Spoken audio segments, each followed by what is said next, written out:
The pandemic was the tip of the iceberg. What is going to affect us in our species in the next 10, 12 years, we have no idea how bad it's going to be, and we're certainly not prepared for it in any way, shape, or form. And we need to take charge of this. This is not something that we can just wait for the politicians to make decisions at the Capitol, etc., because otherwise, everything we're talking about is just doomed to failure and catastrophe. What Brian is doing, which is, I think, incredible for him, but makes no scientific sense.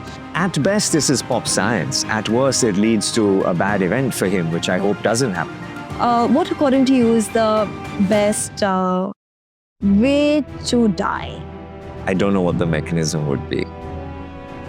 Deep question. And that is honestly the first time anyone's ever asked me that. Hello, everyone. Today, I'm really excited to welcome Dr. Marcus Ranney with us. He is the founder of Human Edge, and more than that, he is an expert in longevity. He's a longevity physician. Hi, Marcus. Thank you for coming. Thanks for having me. Thank you.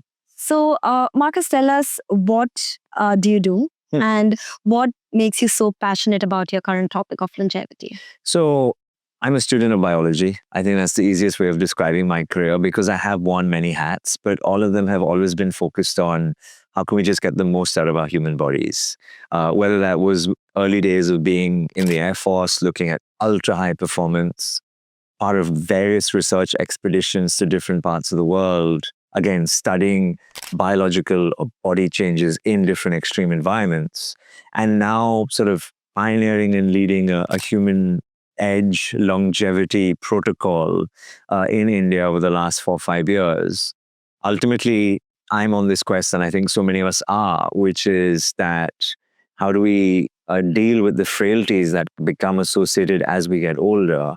How do we enjoy the most that we can from the health in our bodies? And how do we do it in a way which is sustainable and fun? Wow, interesting. Yeah. And, you said that as we age, we lose our muscles. Yeah. So what has that to do with getting older? So we call it sarcopenia. Sarco is a sort of Latin Greek term for muscle, and penia means to lose.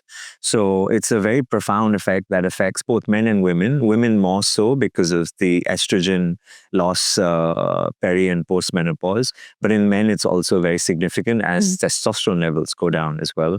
Roughly speaking, once we get into our third decade, so from the age of 30 onwards, we lose somewhere around 3 to 5% of muscle mass per decade.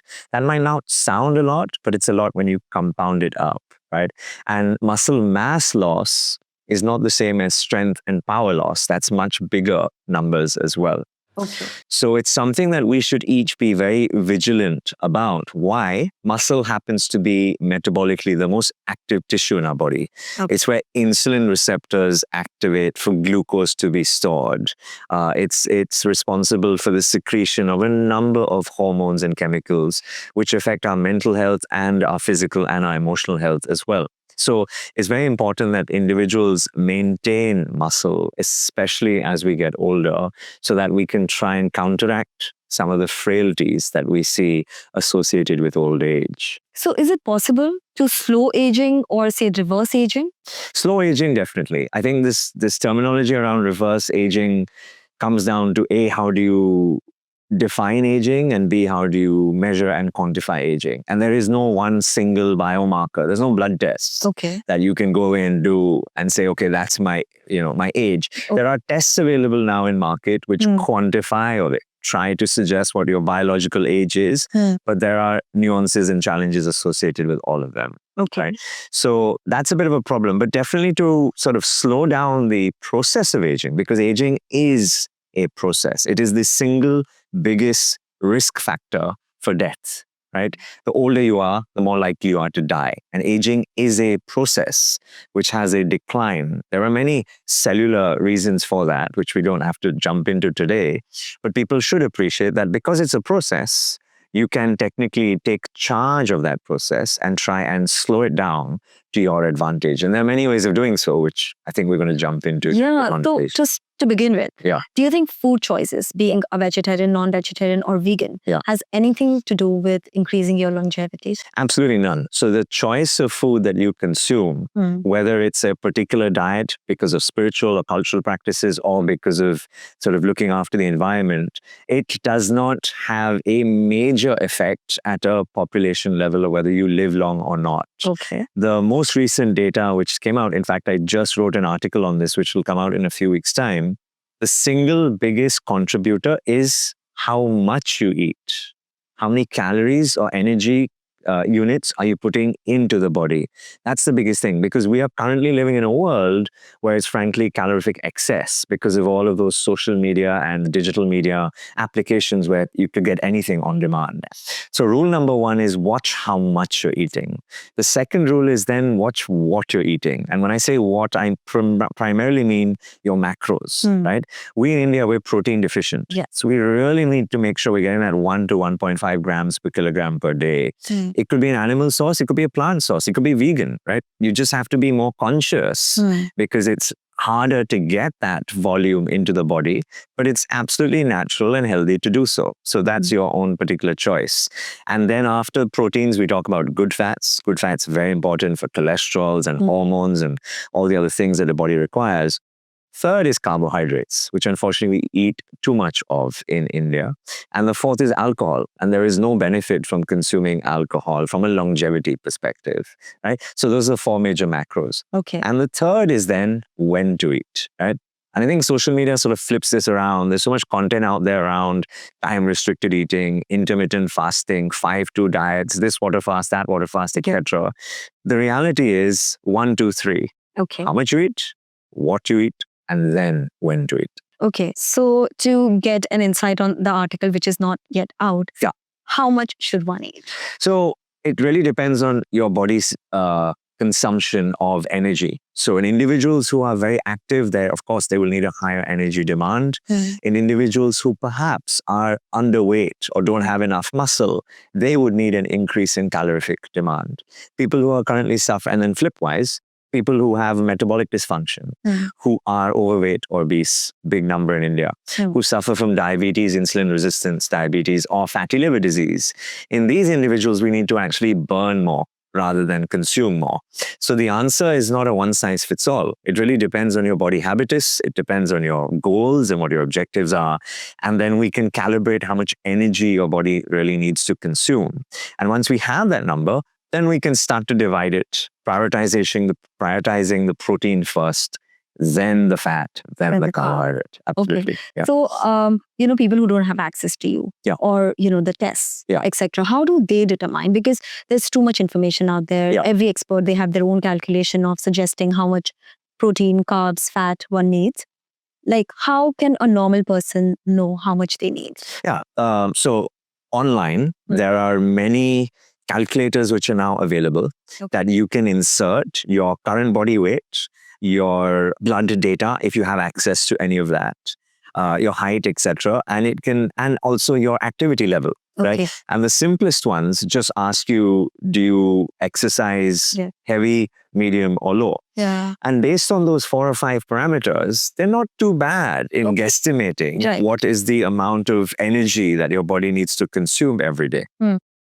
That'll give you your big number, right? You can take that big number, go to one of the LLMs, whether it's DeepSeek or ChatGPT or any of the others, put that number in, say, now I want to craft a nutrition plan for me. I am a North Indian, I'm a Gujarati, I'm a vegan, I'm a non-vegetarian, whatever it is, and now make me a weekly plan. And they're very good at doing so. Oh, wow. You can then take it a level further. So let's say you have a health condition that requires you to be in a slightly lower carbohydrate state. You can ask the engines to now put that in, and it can calibrate it to your benefit. And it's even gone a step further. And I've been playing around with this myself. You can take a picture of the food on your plate in front of you, and then go to one of these applications and just tell me to estimate how many calories are in here, what's the grammage of fat, carbohydrates, proteins, and they're not too far off. Oh, wow. Yeah, so it's becoming much more within grasp. Interesting. And, I'm a big fan of democratizing this knowledge. It should not be Thank you. accessibility and affordability at all. Yeah. And these are simple things that people can do every single day, Yeah. but it takes discipline Yeah. and it takes effort. Yes. Yes. But it's good to know that there are resources available if you want to do it. So lack of resource is not an excuse for anybody anymore. And also in one of your articles, you said that 80% of the people in India have abnormal lipid profiles. How do you think one can change that? And what are the causes that's leading to this? Yeah. So there are genetic reasons for doing so. And I think the article you were inferring was where I was talking about a specific genetic carrier of risk called Lp(a), which is lipoprotein A. Okay. So right now what happens is if you order a blood test at home, the standard cholesterol panel, or the lipid panel that they call it, will include the following. It will include your total cholesterol number. Yes. Don't really need that anymore. It's no longer that important. Okay. It will include your triglyceride count. Okay. That's important. We need to know, and we'll come back to that later.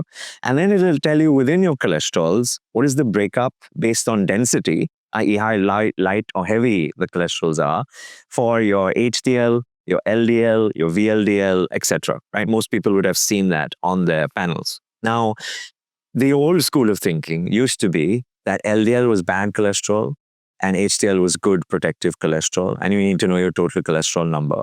And your doctor would then decide whether you need to be on a statin or a lipid-lowering agent, right? As I said, that's slightly old school way of thinking. Now, sort of the recent evidence is suggestive that the cholesterol count on its own isn't that dangerous a thing. It's cholesterol in combination with inflammation, which together causes the major concerns that we see, whether it's the clotting in the heart vessels, whether it's the clotting in the vessels leading up to the brain or within the brain itself. So it's very important that anyone looking at their bloods also measures their inflammation status, because it's those two in conjunction which really tells us the measure of risk and how aggressive we need to be in managing it. Now, to specifically go back to your question, there are some additional markers that people should be measuring. Okay. The first is Lp(a). It stands for lipoprotein small a, right, lowercase. And what this basically tells us is how genetically at risk are you of the worse forms of cholesterol, the stickier forms of cholesterol, for going to places they shouldn't be. Right? And this is the LDLs, the lower density lipoproteins, right? So the reason why this is important is because this number doesn't really change much with life. It is a genetic screening tool that we can use. So if your level is above 30, that means you're more prone to risk. If your level is less than 30, that means you're less prone to risk. Okay. And you need only measure it once to understand that information. And that was the number I was referring to, which in India, about 70 to 80% of people typically have a number above 30, just because of our genetic makeup and how sort of anthropologically we manage calories and convert it to fat in the body. Right? So that will tell the doctor, if I'm looking at your bloods, whether I need to take a more aggressive stance or more lifestyle-based approach in that particular individual. So that's one. The other thing a person should measure when she or he is doing her cholesterol panels is another protein called ApoB. It stands for apolipoprotein big B. Okay. And the reason why this is so important is this is one of the stickiest, most troublesome versions of cholesterol and really migrate their way to places it shouldn't be. Okay. So if you have a number, and this number should be as low as possible, honestly, right? Okay. Most people walking out there watching this would probably have a number about 100, right? Okay. And that's high, Okay. right? I definitely like to see this number between 60 to 80. Okay. And if you're very aggressive in your lifestyle choices, you can actually bring that number below that as well. And by the way, these numbers start to creep up in your second decade of life. Okay. It's not that you wait till you're 40, 50, 60 years old, suddenly do a blood test and think, okay, now what do I do? You should be measuring this from your 20s and 30s, because that's the age that the body starts to accumulate and lay this down in conjunction with the high inflammation that we're seeing, which is causing so much danger and health effects. Okay, interesting. So are there particular markers that one can, go to a lab and say that, forget all the packages or blood reports you have, I want to measure these 4 or 5? Yeah, so for lipids specifically, in addition to the standard cholesterol panel, ask for a ApoB, and LP little a at a minimum, right? There are many, many others. I mean, so when we test an individual in the clinic, we're looking at over 150 different blood parameters because we're looking at lipids, we're looking at heart health, we're looking at inflammation, we're looking at hormones, we're looking at heavy metals, we're looking at micronutritional deficiencies. There's so many things which are affecting us. But specifically for cholesterols, these are the two important ones to add. Great. And today, it's mostly the younger people who are studying, reading about longevity, the science of health, wellness. How can they help their aging parents who are 50, 60, and people who have lived a very unhealthy life in the last 40, 50 decades to reverse their health? The first thing is encourage parents to get tested, right? All of us, ostrich and sand mentality. We're afraid of the bad news, but actually we need to welcome the news so that we can do something about it. One of my mentors actually is a big supporter and investor in our business, who's a very successful entrepreneur himself and runs one of the country's largest diagnostic chains. He has a ritual every year on his birthday. He actually goes and gets a whole body health test as well. And now it's become a family ritual as well. So I think we need to change the language about these things and move it from fear towards celebration, and using that as an opportunity to make beneficial gains to the body as well. So I think the first thing we can each do as kids is to encourage our parents to get tested, because then we can do something about it. And based on that information, then depending upon the history and obviously the disease profile, then get them onto a plan. I think the single biggest thing that I break my head with my parents and my in-laws is getting them to the gym, because exercise in India is walking. Now, walking is good, but walking is not the be-all and end-all of exercise and movement, especially as we get older. Based on your first question, we need to ensure we're looking after our muscle health and our bone health. And the only way of doing that is resistance-based workouts. So people, irrespective of age, and there was a great study which came out of Australia 2-3 years ago, which showed that women in their 70s were able to lay down new muscle and improve muscle and bone health by doing simple at-home resistance-based workouts. It doesn't have to be gym-based, but it needs to be resistance-based to provide the muscle and the bone with the stimulus to then grow from there. So that's the key. It's getting that resistance time in the body every day. Interesting. I recently read about how weight training is more important, and I personally feel that I feel way stronger when I lift weights versus when I only do cardio for a few months. But very interesting. And now about loneliness. I read somewhere loneliness is as harmful as smoking 15 cigarettes a day. Can you give your inputs on that scientifically? I've sort of read the same statistic, and I think it's the Surgeon General of the US who made that claim. It is true. Loneliness kills. Loneliness kills because of the mental, emotional effect that it has on the body. It elevates stress hormones in the body, which leads to higher states of inflammation. It causes an atrophy or breakdown of different parts, including sort of brain health as well. So it's a big problem. And we certainly see, again, going back to sort of pop science, epidemiological science, there was a big body of work called The Blue Zones, which is another Netflix docuseries ran by Darren Beutner, who did some very interesting work where he studied communities around the world. And one of their, I wouldn't say hallmarks of aging, but one of their contributions towards potentially living longer was the social fabric. And all of us experienced the pandemic. And we experienced how being disconnected from other humans had a bad effect on our lives and our mental health and our physical health as well. So I think it's a big issue. It will get bigger as we become more nuclear as a family, as we adopt the bad practices of the West. But luckily, we still have a strong social fabric in this part of the world as well. So that intergenerational or multi-generational family stronghold is beneficial to our longevity, for sure. Great. I think one way is to laugh. And you've met, I want to know what's your take on what does laughter do to us? How often should we laugh? Yeah. And are we talking about smiling or laughing? Because when we look at the laughing clubs, Right. It's something not very normal Yeah. in today's time. So what's your take on?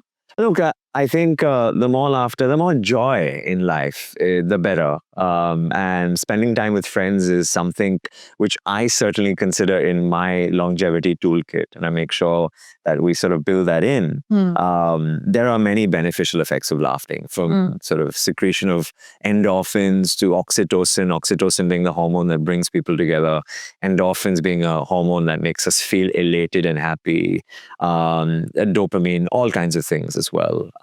So it's hard to quantify at a sort of a cellular level, but we know at a holistic level, it's a key component of living well and aging well as well. Yeah. But is there a number, like how often should we laugh? And does it have to like come from within, or even when you start laughing artificially, because the laughing clubs are just made to laugh? Yeah. Like, does it have the same effect? So I have only experienced the laughing club once. My wife and I, we were in Jaipur a few years ago, and we were going out on a bicycle ride, and they took us to one of the parks there, and there was a laughing club that they said we can spend time with. Yeah. And I was highly skeptical, and I'm quite an introvert that way, but it was an uncomfortable experience. But once I sort of decided to let go, it was incredible. And I found myself genuinely laughing, even though it initiated through a forced act. Right? We also know that humans are, as social mammals, we have a mirror neuron effect. So it's why if you start yawning right now, I'm more likely to yawn, right? It's an empathetic drive that has built out. It's why we typically copy the body behavior of the person sitting in front of us as well, right? So laughing is one of those things which is infectious, and you can sort of almost force it to then become a natural thing. So, but I don't know about quantifying how much time, and anyone who suggests that, I think they're sort of majoring in the minor. And probably spending too much time on that aspect like that. Yeah, no, sure.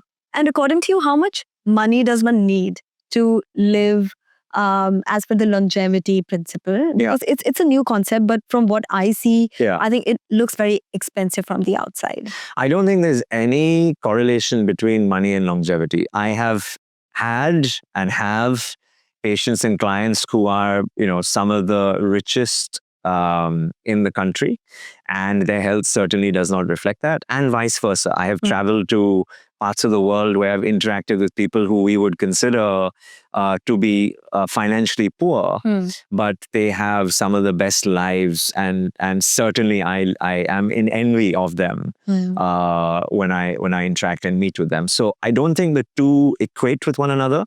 I think there is this whole buzz around, is longevity the latest sunrise industry, etc., supplementation and lighting and equipment and devices and therapies and interventions and everything that goes in between. But I think the true sense of longevity comes from living well and aging well. It starts with the simplest of things, which is, are you sleeping enough? Are you sleeping deep enough? Oftentimes people with a lot of money don't have that luxury. Yeah. Are you eating enough? Are you eating the right amount of food, etc.? Right? Are you moving enough? Do you have an environment around you which is conducive to being satiated and content? What is the quality of your relationships? How stressed are you? Right? These are things which don't necessarily equate to having a lot of money in your bank balance. In fact, sometimes it could be the converse, right? So I think that's a very important point that people watching this shouldn't think, because we celebrate that too much. There are too many social influencers who are talking about how many dollars they spend on A, B, C, D, E. And people have this thing, oh, I can't afford that, so I'm never going to be able to aspire to that. That's not the truth. The truth is it's about making simple lifestyle practices, which are scientifically valid, which are personalized based on your biology, no doubt. But it doesn't mean that it comes at a cost, which means it's unattainable for the average individual. Not at all. Great. As a society, how can we make sure that we don't celebrate money or material things? How do we, make simplicity more glamorous? Yeah.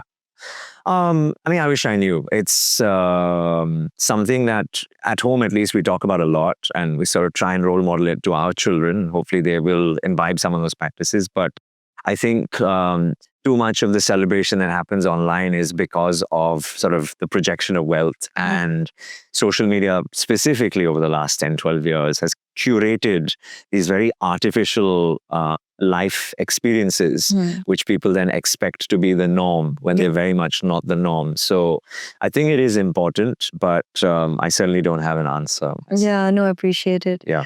Is there a brand of supplements that you, in your research, you've come across as something that you can recommend? So I use a variety of different brands, and I very purposely don't like to talk about them because you can imagine why. Yeah. So I do encourage people to, irrespective of who says it, because even if I say it on a platform like this, I would still want the individual to do their homework and not just take my word for it. Sure. Because there are various reasons why people might be talking about other specific brands, etc.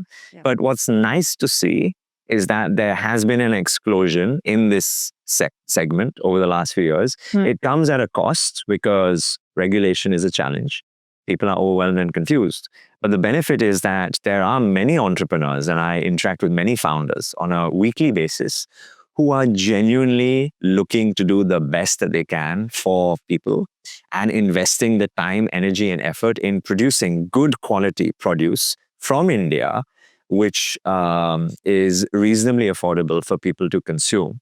So we no longer have to think about, oh, it's a brand from the West that we need to order and buy. There are many amazing founders and companies doing great work in India, and certainly people more credible than I that they can refer to and get that information and then choose to make that choice for themselves. Okay, sure. So I'm married into a Jain family. Oh, me too. So I learned about fasting and stuff. So the one thing that I do is the Padyushan days. For all 7? Yeah. Okay. For all 7. Water only? Not water. Like I've started with 3 days, like first and the middle and the last. Got it. Yeah. But I do the fasting, the where we eat before sunset, and all of that, and I just feel better. And during those days, I'm like, I need to continue this for the rest of the year also, because it just makes you feel so amazing. And what's fascinating for me is the link between our ancient practices and not just Jainism. Like you, I married into Jainism, and Padyushan became something that we aligned our fasting to. Yeah. But you look at Ramzan,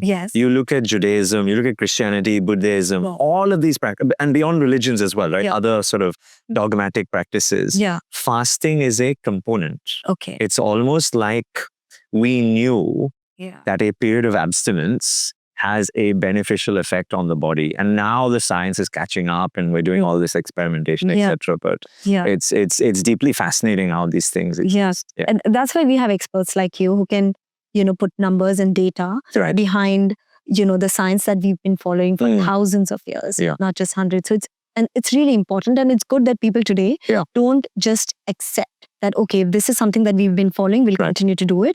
And if it's backed by science, we have more reasons, to follow.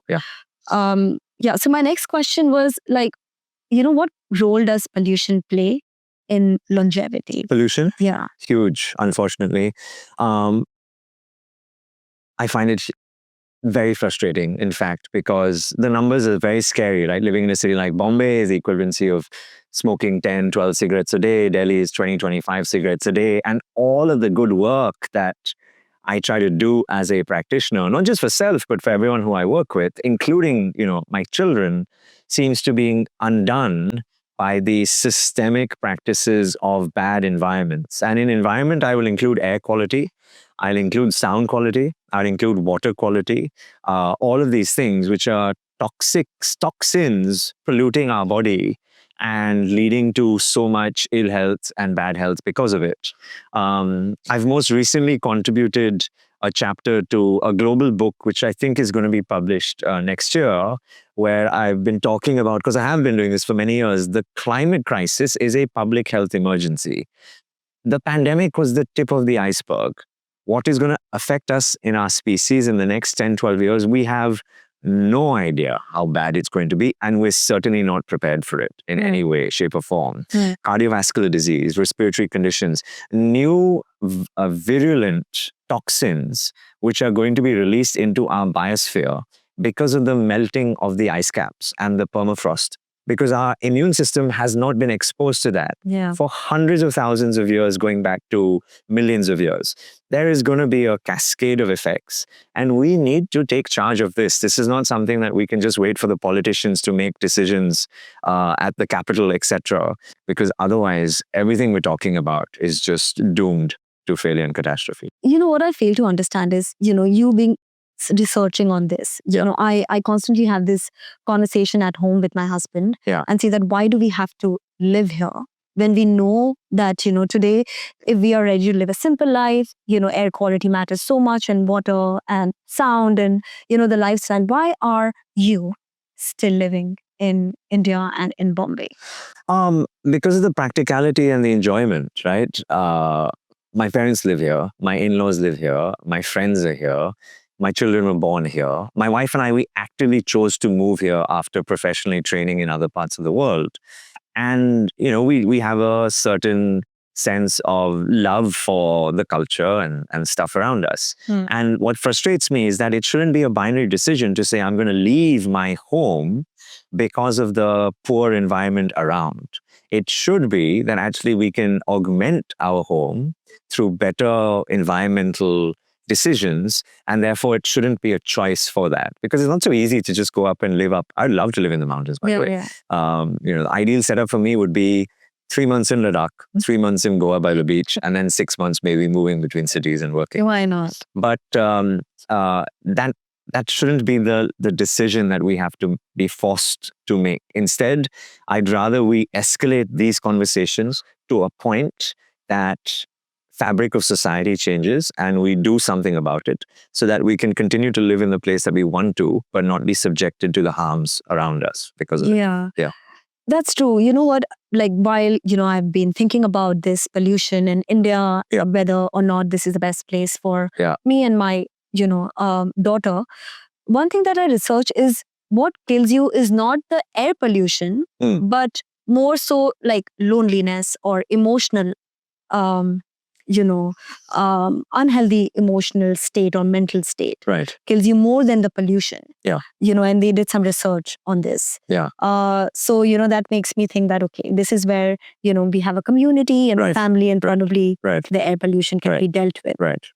There's no point living in a palace on your own. Yeah, true. Yeah. So, we have, recently Brian Johnson visited India, and, he also does a lot of work on longevity, which I understand is very different from your theory, or a little different. He does a lot of experiments on himself. You do a lot of research, on your patients or people you consult. What is the difference? I think the first big difference is the definition. Brian goes by the don't die philosophy, because at some level he truly believes that human beings don't ever need to die. And this is the time or the age of enlightenment where through the combination of AI and intervention, we can artificially extend human lifespan to a point that we then just continue to live on forever, right? That's his core thesis. I don't subscribe to that. Okay. I, as a clinician, and I think you'll find this of many physicians around the world as well, prefer to believe in a model which is age well. Humans have a finite period. It's the reason why we evolve and exist.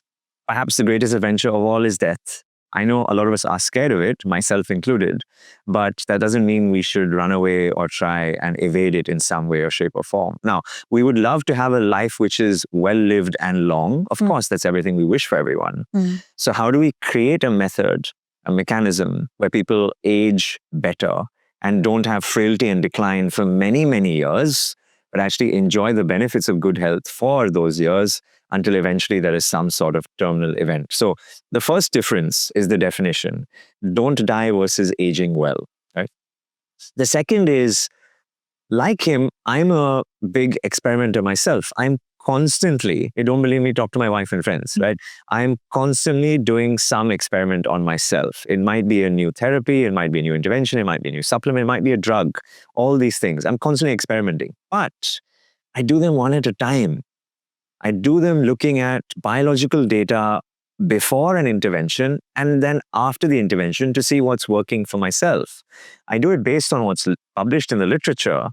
But what Brian is doing, which is, I think, incredible for him, but makes no scientific sense, which is trying to do 250 things at exactly the same time and then elucidate whether one is working or one's not working. The scientific community doesn't understand how that's possible because of the interactions and the confounding factors and all of these other things at play, because we are not single cell lines. We are this complex, multidimensional chemical physiology, which is constantly interacting with itself. So at best, this is pop science. At worst, it leads to a bad event for him, which I hope doesn't happen. Yeah. But he can inspire by, which he has done, elevating the conversation about living healthier. True. I think what's dangerous if people try to adopt everything he's trying to do when they don't test themselves and they're trying to do 100 different things at the same time. That can be potentially a recipe for disaster. So, he and I, we've spoken on the same platforms, etc.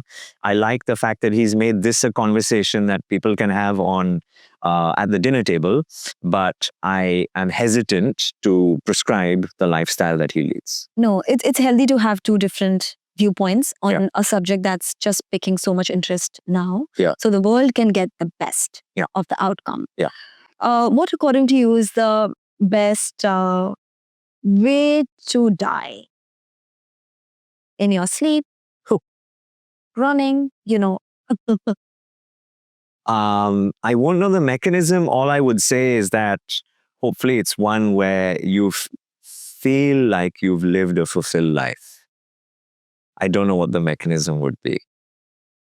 Deep question. And that is honestly the first time anyone's ever asked me that question. Yeah. I don't know what the answer is. Okay. Yeah. No, according to you, personally, I think I would just like to probably die in my sleep. Yeah. And I think that's the best way. We would want a life or an event which is with minimal suffering, which is as peaceful as possible, which is hopefully in a comfortable home environment rather than the sterile environment of a hospital or a strange place like that.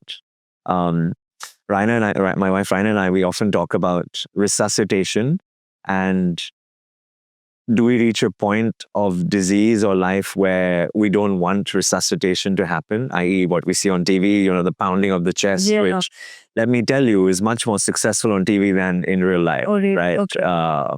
Very, very much more in magnitude. Okay. So, these are good conversations. And in fact, I forget the gentleman from the US, he used to have conversations, death over dinner.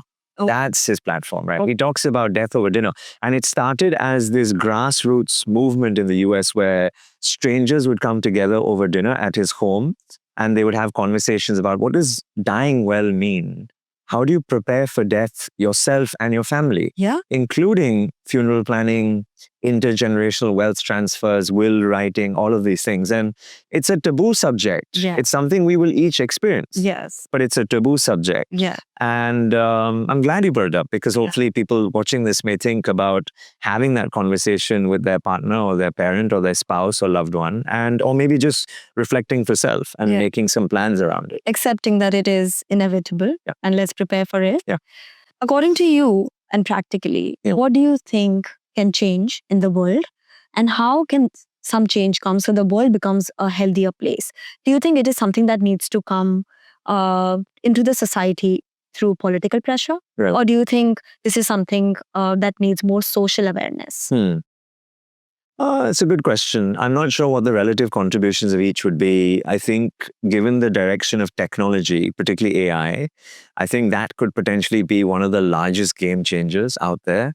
I gave you the simple example of using a simple AI-based chat platform to get better food choices for yourself, right? The examples are numerous. In fact, one of the biggest things that we're doing at Human Edge as a tech company is now building a digital intelligence to replicate the decisions that I and my team of doctors do, which is that if you come in front of us with hundreds of thousands of data points, which is what we're collecting right now, we are running an algorithm in our head to decide, you need the following 6 supplements, your dietary plan should be this, your exercise plan should be that, your gut health protocol should be this, da da da da da.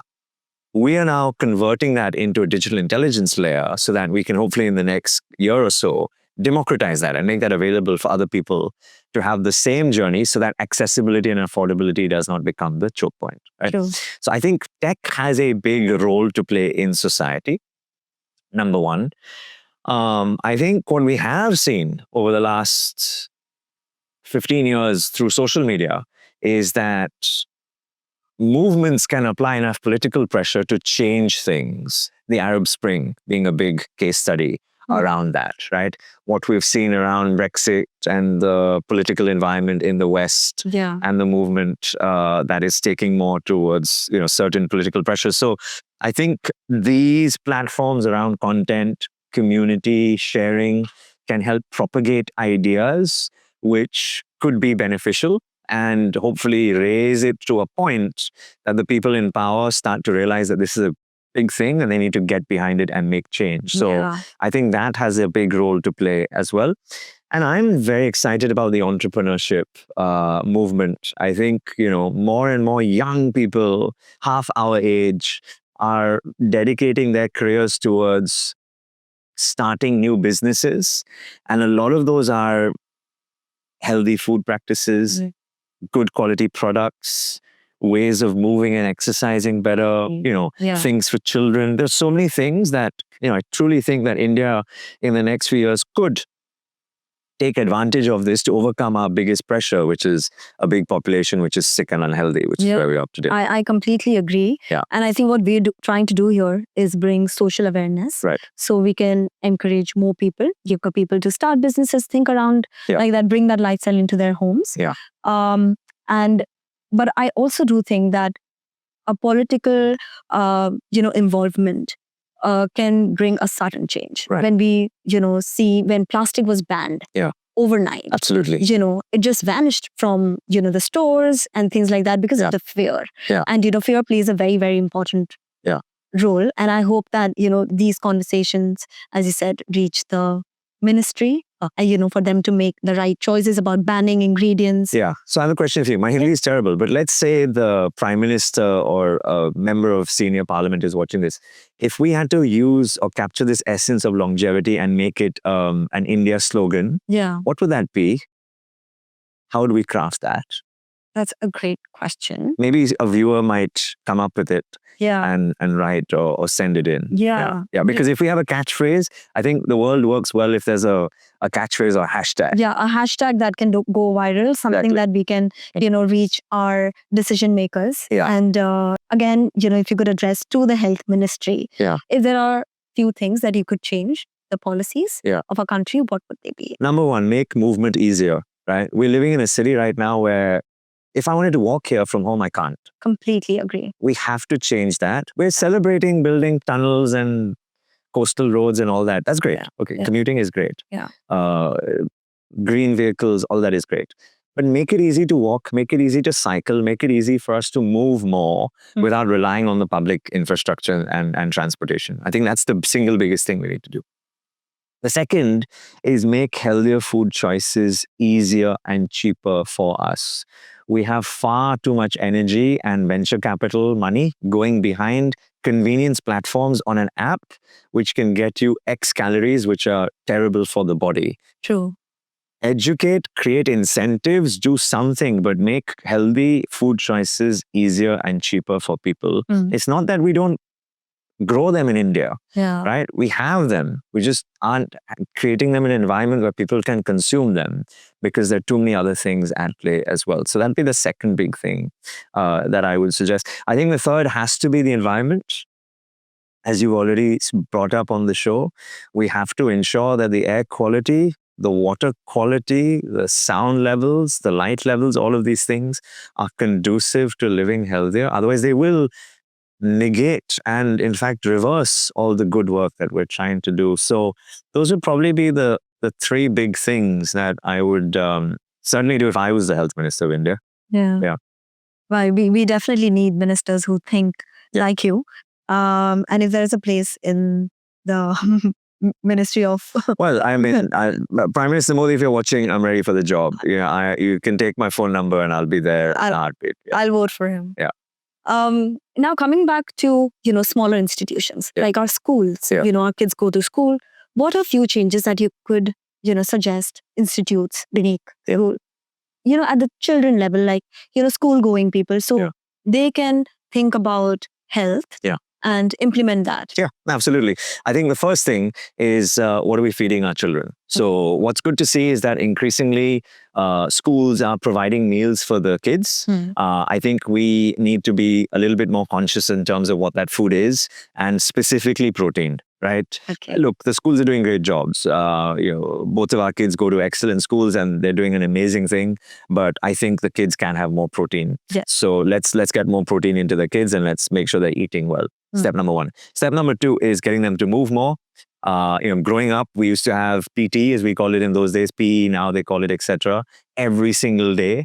I then spent time growing up overseas in the UK. We would have 90 minutes of movement on the playing fields, getting really dirty, doing rugby and hockey and football every day. And that's really important. Unfortunately, a lot of our infrastructure today does not have playing facilities. And we have to rely on private clubs or, building facilities, etc. So I think schools planning for some sort of exercise and movement curricula core to the subjects, even giving grades on it, really important, so that the child understands just how important it is in their self-developmental journey. I think that's the second. The third, which I'm greatly heartened by, because we personally experienced it through the pandemic, is the mental health of the child. So a lot more schools are giving more emphasis on that. Special education nurses, mental health counselors in school, a place that the parent can go and talk to about making changes at home. I think that's really important because a child today is facing a very different level of pressure and stress than our generation did. Particularly now with tech. What's the right age to introduce tech?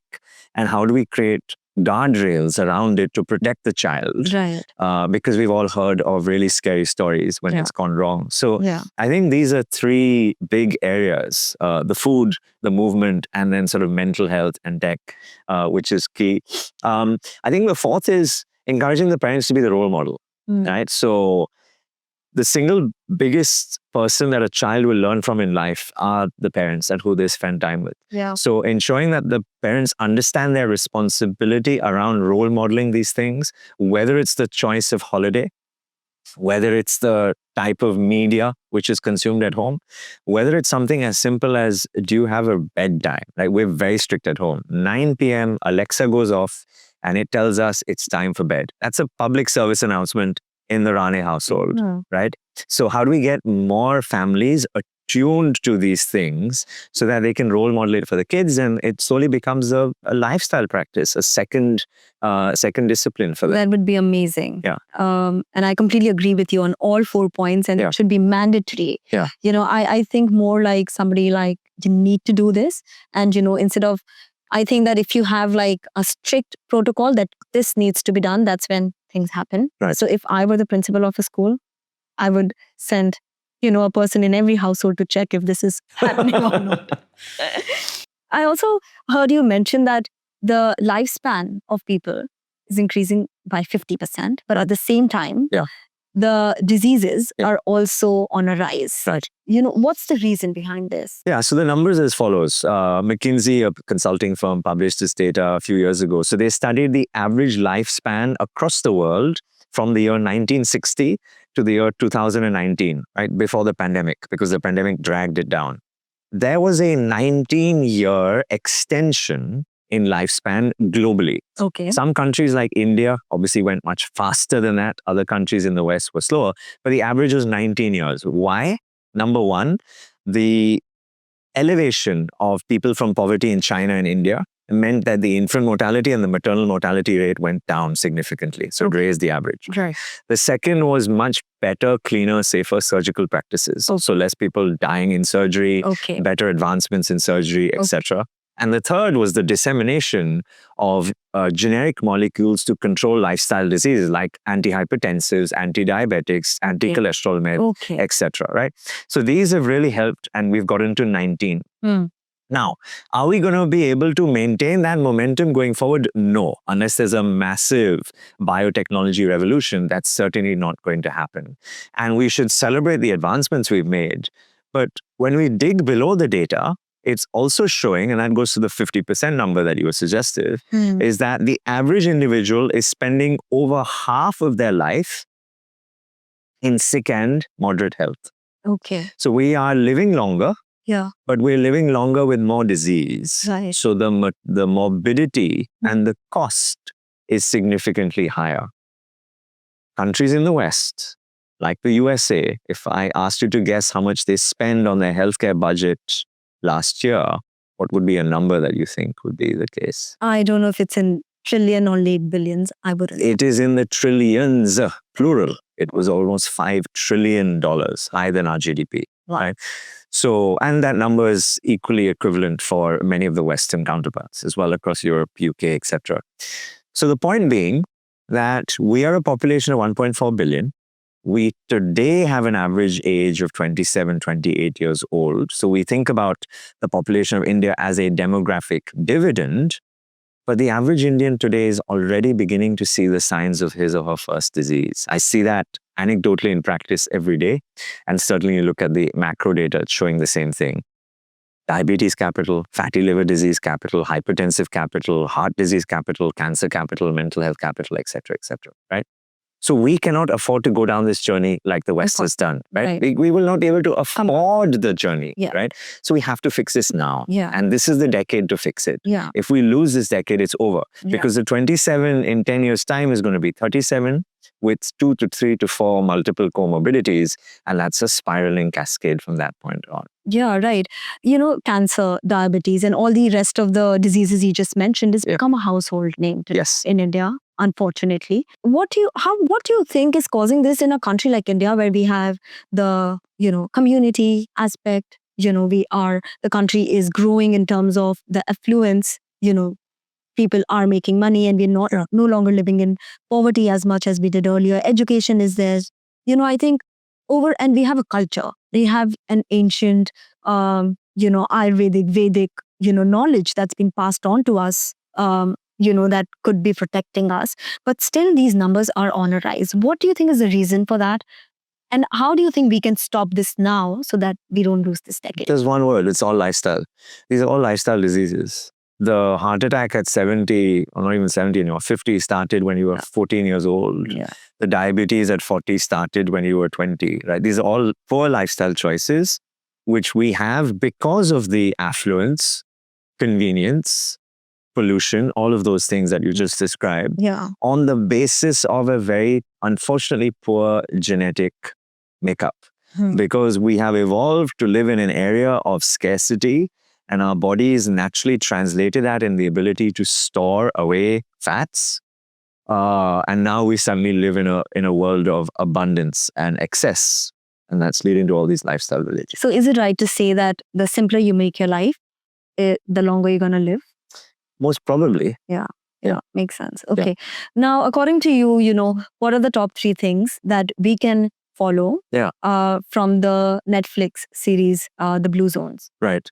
I think moving every day. So one of the single biggest signals that we saw across is that these individuals move. They don't exercise, but they move every day because they live in hilly terrains. They are farming communities. They are fishing communities, right? There's a lot of physical activity that is involved. Right. So that needs to be the first thing. I think the second is being really vigilant about what you're putting into your body. The body is a temple, it's a machine. Treat it like a temple and a machine. Don't feed it crap and then expecting this great outcome at the end of it. All of the blue zones had such a high reverence for food, including the social fabric that makes eating enjoyable and fun as a family setting, etc. Right? And the third is, of course, then the social aspect, the community, purpose, religion and faith. Those are big components of the blue zones as well. Okay. And last question. What gives you happiness? Right now, it's the time I spend with my children. It's being a young father. There's no greater joy than spending time and seeing your children grow up. And we try to simplify our lives. Ryan and I, we try to ensure that we're spending as much time with them doing nature, adventurous, fun stuff. And they'll be grown up soon. I know they'll be teenagers soon, and perhaps they won't want to come and hug their dad. But whilst we can do it for now, that's what we focus our energies on as parents. Yeah, thank you. Now, are there any last words that you want to share with the audience watching this show? Yeah, look, I thank you for your time, but take everything with a pinch of salt. Yeah, you are your own biology. Understand your biology. Treat your body like it's a temple and a machine, and go and do your research. So don't follow any one influencer out there, right? Do your homework and make the right lifestyle decisions for yourself, because you only get one life. Make it count. Thank you for coming on the show and deciding to spend your time. I really, find your research very intriguing, interesting. And I feel that, people can really take a lot of information from that, assess what they have read or learned, and just help themselves and their family live a healthier life. Yeah. Thank you for having me. Thank you. Thank you.